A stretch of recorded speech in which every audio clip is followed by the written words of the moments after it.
News Channel 8 today is on the go for the month of November, and today we have a look at public transportation. It is a convenience for some, and for others they count on it to get around. Lately, Hillsborough Area Regional Transit Authority, or HART, seeing more and more people in that position. In fact, from April of 2009 through April of this year, HART saw nearly 34% increase in its regular riders.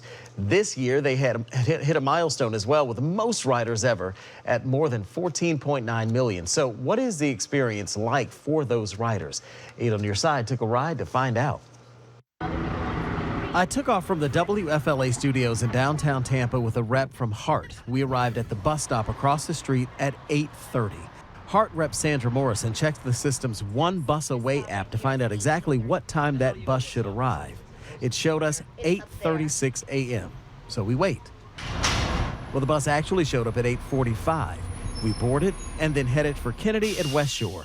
That's about a 4.5-mile trek, which in a car, barring traffic, would normally take roughly 15 minutes. Not the case on the bus ride. You know, you have to figure in there was maybe traffic. Also, we try to educate our patrons and customers to have either their, fare card or to have their change or their money available, right when they're getting on the bus, because they don't have their change, they have to look for their money. That also delays the bus. Of course, the stops along the way for the people to get on and off the bus.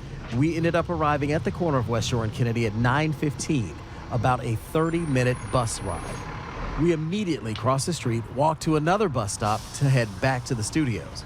We decided to go ahead and grab a cup of coffee, which meant catching a later bus, one that arrived at 9:50. We headed back down Kennedy towards the WFLA studios and arrived at that stop nearest to the station at 10:05. That was only 15 minutes, not as many stops going back, and traffic was lighter. All in all, our trip took a little more than an hour and a half, factoring in that quick coffee run. All right, so how does that compare for people who drive? Well, we broke down the numbers for you. Considering the average price for a gallon of gasoline and fuel efficiency for vehicles, the cost boils down to roughly $1.12 for that 9-mile trip, plus, of course, the wear and tear on your vehicle. To ride the bus, it costs anywhere between $1 and $3. But before you make the choice, don't forget to factor in the downtime of riding the bus versus driving yourself.